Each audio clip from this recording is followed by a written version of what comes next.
최근에 영국 도시 곳곳에서 폭동이 대규모로 일어나면서 야만의 시대로 돌아갔다 이런 말까지 나오고 있습니다. 이 때문에 많은 나라들이 영국 여행 자제령을 내리기도 했는데요. 이 정도로 영국에서 폭동이 일어나니까 이게 영국에서 반난민 극우 폭동이다. 이렇게 단순하게 보도한 경우가 정말 많은데 이게 다가 아닙니다. 사실 영국이 그동안 너무나도 가난해지면서 청년들이 다 실업자로 내몰렸고요. 이렇게 가난해지고 어려운 청년들이 이제 그 분노의 대상을 이민자, 외국인, 그리고 난민들한테 풀고 있다. 이렇게 볼 수도 있거든요.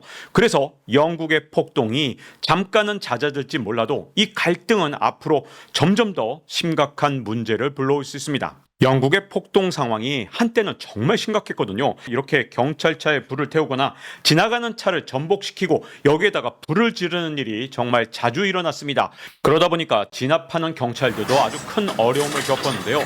저렇게 불꽃이 달린 로켓을 경찰을 향해서 계속 쏘거나 아니면 던지는 등 온갖 방법으로 경찰들한테 저렇게 굉장히 폭력적인 시위가 일어났거든요. 그리고 이걸 경찰이 막다 보니까 6천 명밖에 진압 경찰이 안 되는데 24시간 돌면서 경찰들도 엄청난 피로를 호소했다고 합니다.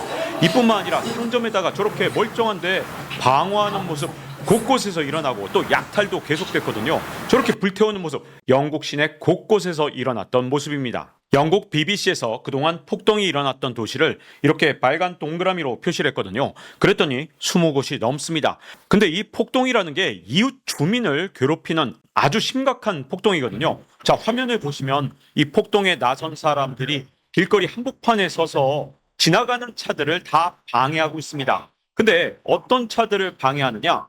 운전자 얼굴을 보면서 한 명 한 명 확인을 하는데 너 백인이야? 너 영국이냐? 이렇게 물어본 다음에 너 백인이네 너 지나감 이런 모습이 보이죠. 근데 만약에 운전자가 백인이 아니다 그러면 차량을 멈춰 세우고 이 차량에 뭐 여러 가지 뭐 방법으로 이 차량을 부순다든가 그리고 차량을 뒤집어 엎어서 불에 태운다든가 이런 식으로 폭동이 일어났기 때문에 이 지역의 치안이 불안할 정도로 지금 현재 영국의 상황이 아주 심각합니다. 이 때문에 영국에서는 이 폭동이 시작된 이후로 약 480명 가까이 체포를 했거든요. 자, 그런데도 불구하고 아직도 여전히 이 폭동이 산발적으로 진행되고 있습니다. 이 폭동의 발단은요, 영국의 어린이 댄스 교실에서 살인 사건이 일어났거든요. 정말 안타까운 일인데 7월 29일 영국의 북서부에서 17살 청년이 흉기를 들고 난동을 부려서 어린이 3명이 숨지고 10명이 다친 사건이 일어났습니다. 다친 사람 가운데 8명이 또 어린이거든요. 이 숨진 어린이들의 나이가 6살, 7살, 9살이니까 이게 정말 안타까운 일인데 문제는 범인이 누구냐 이것 때문에 난리가 났거든요. 이 범인의 나이가 17살이라 미성년자이기 때문에 영국에서는 원칙적으로 신원 공개를 하지 않는다고 합니다.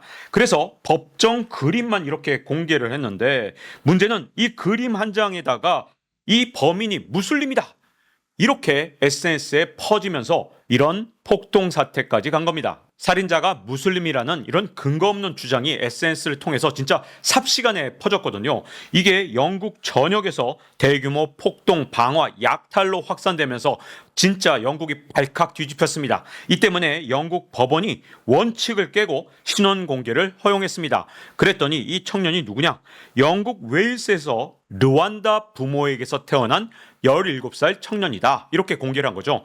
르완다는 종교가 개신교가 50%, 가톨릭은 44%, 이슬람이 2%니까 이 청년의 종교가 정확하게 공개는 안 됐지만 이 무슬림이라는 것은 근거가 없다. 이렇게 반박을 했거든요. 그런데 시위대는 야 이거 어차피 이민자다. 이렇게 판단을 하면서 폭동이 오히려 더 거세졌습니다. 문제는 이 SNS를 통해서 공격 대상을 정확하게 지정한다는 건데요. 이 폭동이 난 도시에서 어디를 공격한 거냐? 이민자 센터, 그리고 수용시설, 그리고 아까 영상에서 보신 것처럼 지나가는 차량을 무작위로 잡아 세우고 이렇게 차량을 파손하는 일까지 일어나면서 그야말로 시위가 24시간 이어졌다 해도 과언이 아니었는데요. 근데 이게 영국 노동당 입장에서는 정말 어려운 상황인 게 간신히 14년 만에 보수당 정권이었던 걸 뺏어왔습니다. 그래서 좀 잘해보자라고 생각한 지 단 한 달 만에 지금 최악의 위기를 맞고 있다 해도 과언이 아닌데요. 스타머 총리 같은 경우는 일단 강경 대응을 하겠다 선포를 했고요. 거짓 정보를 확산한다면서 SNS를 비판했습니다. 그런데 여기에 발끈한 사람이 있었습니다. 바로 일론 머스크인데요. 자신의 X 계정에다가 이렇게 올렸습니다. 영국 시위 장면을 끌어온 다음에 내전은 불가피하다. 이렇게 올린 겁니다. 아니 그러지 않아도 영국에서 지금 도시 곳곳에서 폭동이 일어나면서 내전으로 확산되는 것이 아니냐 이런 우려가 있었는데 이걸 제대로 부채질을 한 거죠. 내전이 불가피하다. 이 말은 좀 심했지 않나 싶은데 여기에 대해서 하이디 알렉산더 영국 법무부 장관은 내전은 결코 용납될 수 없다.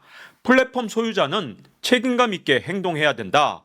이렇게 비판을 했습니다. 이게 겉으로 드러난 현상만 보면 가짜 뉴스에 속아서 반난민, 반이민 폭동이 일어난 것이다. 이렇게 볼 수 있는데 근데 사실 여기에 근본적인 원인이 있습니다. 영국이 너무나도 가난해졌기 때문이고 또 하나는 브렉시트가 굉장히 큰 영향을 미쳤습니다. 브렉시트는 영국의 모든 만병의 근원이라고 해도 과언이 아닌데요. 영국에서 이렇게 반이민 폭동이 일어난 원인을 시기별로 이렇게 순차적으로 보면 먼저 영국은 난민들의 최종 종착역이었죠. 모든 난민들이 처음에 유럽으로 건너올 때 마지막 가고 싶어 하는 곳이 어디였냐? 영국이었습니다. 왜 그랬냐면 그때만 해도 영국 경제가 다른 데보다 좀 좋은 편이었고 그리고 영국은 영어를 쓰기 때문에 좀 더 접근이 쉬웠고 그리고 영어를 익히고 나면 자녀들이 다른 나라로 얼마든지 또 진출할 수 있을 것이다. 이런 생각 때문에 난민들은 다 영국을 가는 게 목표였거든요. 이것 때문에 영국 사람들이 분노해서 브렉시트가 일어나는데 아주 큰 역할을 했습니다. 그런데 브렉시트를 했더니 영국의 경제난이 너무나도 심각해진 거죠. 거기다가 그전에는 EU 국가들에서 많은 인력이 들어왔는데 이제 더 이상 EU 국가에서 사람들이 들어오지 않으니까 인력난이 가중됐습니다. 그랬더니 당장 인력이 부족하다고 생각했던 영국의 보수당이 2022년부터 비EU 국가에서 많은 이민자들을 받아들이기 시작했거든요. 이렇게 이민자들이 들어오는 것과 동시에 영국의 경제난이 점점 더 심각해지니까 영국에서 이민자들에 대한 분노가 폭발한 겁니다. 영국이 도대체 얼마나 가난해졌길래 이렇게까지 폭동을 일으킬 정도냐? 영국의 상황은 우리의 상상보다도 훨씬 심각합니다. 왜냐? 영국의 1인당 GNI는 2007년에 5만 달러가 넘었습니다. 그런데 2022년에는 4만 6천 달러밖에 되지 않습니다.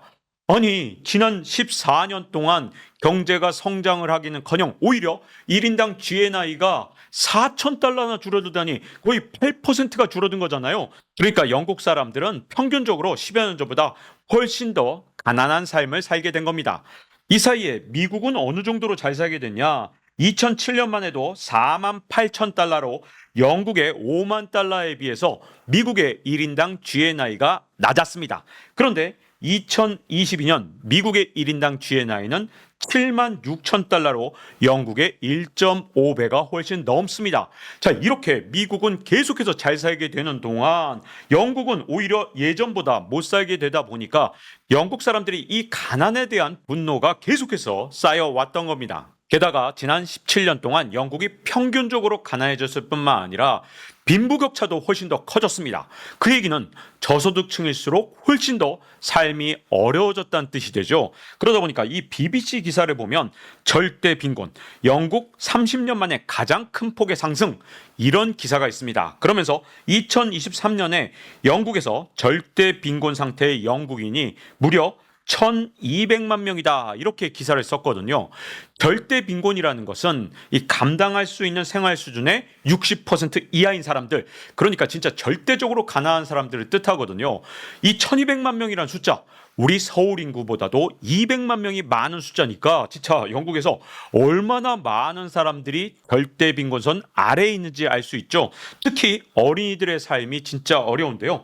더 가디언의 기사를 보면 영국 어린이의 3분의 1, 430만 명이 빈곤 상태에 빠졌다. 이렇게 영국의 상황은 걷잡을 수 없을 정도로 악화되어 있습니다. 영국이 이렇게 전체적으로 가난해지고 그리고 빈부격차가 커지면서 이번 폭동을 불렀다는 증거가 여기에 있는데, 스펙테이터의 기사 내용을 보면, 자, 지난주에 폭동이 일어난 마을들의 수치를 보면 지난 13년 동안 일자리 상황이 개선된 마을은 하나도 없습니다. 이렇게 기사를 썼습니다. 대표적으로 로더럼 같은 경우는 실업률이 16에서 18%로 올라갔고, 하틀풀은 21%에서 23%로 올라갔다는 겁니다. 그래서 인구의 4분의 1이 실업자다, 이렇게 기사를 썼습니다. 특히 청년 실업률은 거의 2명 중에 1명이 실업자이기 때문에 아까 그 영상에서 봤던 청년들 대부분이 지금 현재 일자리가 없는 청년들일 가능성이 굉장히 큽니다. 자, 이들이 거리로 나와서 폭동을 일으킨 거기 때문에 지금 잠깐 소강 상태를 보일지라도 이게 다시 언젠가는 문제가 돼서 불거질 수밖에 없다는 문제가 있습니다. 더군다나 영국에서 이민자 문제가 아주 심각한데요. 사실 브렉시트를 영국 사람들이 택했던 가장 큰 이유는 이민자가 싫어서 택했다고 해도 과언이 아닌데, 이 브렉시트를 하기 전에 영국에 들어왔던 이민자들은 대부분 EU 출신 이민자들이었습니다. 그러니까 영국 사람들하고 문화적 차이가 별로 없는 사람들, 이런 사람들이 들어와서 일을 하고 있었거든요. 그런데 브렉시트 이후에 오히려 이민자가 폭증을 했습니다. 지금 이 그래프를 보면 얼마나 많은 숫자가 갑자기 22년 이후에 영국으로 들어왔는지를 보여주는데요. 이게 바로 옥스퍼드 대학의 공식적인 통계입니다. 그런데 이렇게 폭증한 이민자들의 국적을 따져보면 EU 쪽 이민자들은 이렇게 오히려 마이너스로 감소했습니다. 그러면 폭증한 사람들은 누구냐? 비EU 이민자들, 즉 유럽 연합 사람들이 아니라 아예 멀리서 온 사람들이 지금 영국으로 엄청난 숫자가 22년, 23년, 2년 동안 쏟아져 들어왔다는 뜻입니다. 그러면 이렇게 영국으로 들어온 사람들의 목적이 뭐냐? 이렇게 일자리를 찾아서 들어온 사람들, 이게 보라색 선인데 가장 많이 늘어난 게 워크입니다. 즉 일자리 찾아온 사람들이 가장 많다 보니까 결국 영국 사람들하고 일자리 경쟁을 할 수밖에 없는 이런 이민자들이 최근에 폭발적으로 증가했다는 뜻이 됩니다. 왜 이런 일이 일어났느냐? 영국이 브렉시트를 하기 전까지만 해도 영국의 부족한 노동력을 EU 사람들이 채워왔습니다. 그런데 영국이 브렉시트를 하니까 이웃 사람들이 야, 이거 너무 불편해서 못 살겠는데? 하고 자국으로 다 돌아가 버린 겁니다.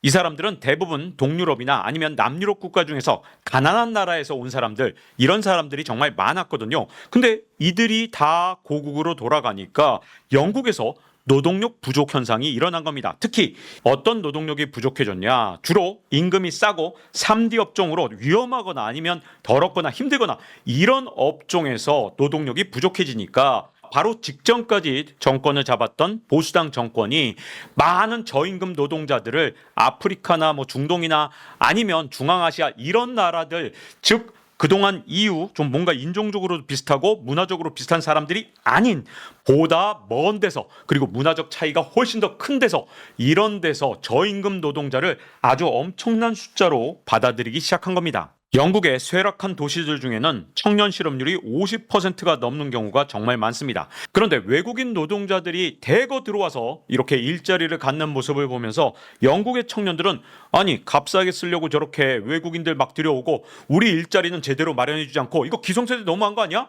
이런 분노가 평소에도 좀 쌓여 있었다 해도 과언이 아닐 겁니다. 14년 만에 이제 드디어 노동당 정권이 들어섰는데 이제 좀 잘해보려고 그러는데 스타머 총리 입장에서는 아마 좀 억울할 수도 있을 것 같습니다. 왜냐하면 브렉시트도 보수당이 했고 외국인 노동자도 이렇게 왕창 들여온 것도 보수당이 했고, 아니 실업률 높은 것도 보수당 때 일이지 않느냐.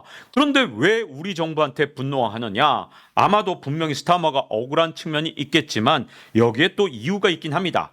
사실 이 보수당 정권이 선거에서 패배하기 직전에 보수당 정권이 추진하던 계획이 있었는데요. 이게 뭐냐? 자, 이렇게 중동 지역에서 엄청나게 많은 숫자의 이민자들이 몰려와서 지금 영국이 난리가 난 거잖아요. 이 중동에서 넘어온 이민자들을 르완다로 비행기로 실어 나른 다음에 르완다한테는 3억 1천만 파운드 지급하겠다, 이렇게 르완다 추방 계획을 갖고 있었습니다. 그래서 이 난민 5만 2천 명을 수용하고 있다가 르완다로 몽땅 다 실어 넘기겠다, 이렇게 보수당이 계획을 갖고 있었는데 이걸 스타머 총리가 정권을 잡자마자 백지화를 확인했습니다. 근데 사실 더 안타까운 건요. 최근에 영국 경제가 너무너무 어려워져서 다들 극빈층으로 추락하고 뭐 이런 얘기들 정말 많이 들으셨잖아요. 영국 경제가 날이면 날마다 악화되고 있는 상황인데 2023년에 영국 경제 성장률은 0.1%밖에 되지 않았습니다. 이게 최근에 노동당이 승리한 원인 중에 하나인데요. 2024년에는 경제 성장률이 조금 회복이 되면서 연초만 해도 0.4% 성장할 것이라고 했는데 최근에는 이게 0.9%로 상향 조정됐습니다. 그래서 이제 드디어 좀 경제 좀 나아지겠구나 이런 희망을 갖고 있었는데 이렇게 대규모 폭동 사태가 일어나니까 많은 나라들이 여행을 제한하거나 아니면 경고하는 일들이 일어나면서 영국을 찾는 사람들이 줄었거든요. 여기다가 이렇게 치안이 불안하다는 그런 인식을 주게 되면 그러지 않아도 브렉시트 때문에 영국을 떠나려는 수많은 헤드쿼터를 가진 기업들이 더욱더 영국을 떠나는 속도가 빨라지면서 영국의 경제 성장률에 또 한 번 타격을 줄 수도 있습니다.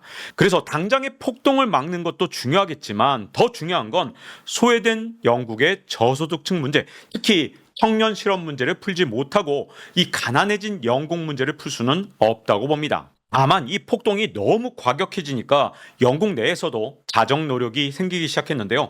인간띠로 폭동을 막아선 영국 시민들이 나왔습니다. 반이민 폭동이 계속되면서 여기저기 테러를 하니까 이민자 센터 주변을 시민들이 둘러싸고 보호를 했는데 브라이튼 같은 경우는 2,000명의 시민들이 이민 센터를 둘러싸면서 인간띠를 만들고 이 센터를 공격하려던 8명을 쫓아낸 사건이 있었습니다.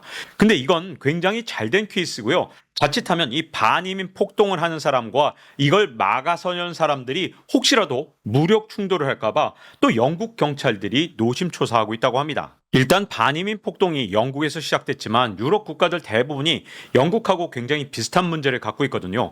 경제 성장률이 크게 낮아지면서 특히 청년들을 중심으로 실업률이 크게 높아지고 있습니다. 그런데 이민자들은 계속해서 들어오고 만약에 이 경제 문제와 난민 문제를 둘 다 해결하지 못한다 그러면 언제든 유럽 곳곳에서 이런 폭동이 재발하지 말란 법이 없기 때문에 이게 앞으로 유럽에서 정치적, 경제적 불안 요인으로 작동된 가능성이 굉장히 큽니다.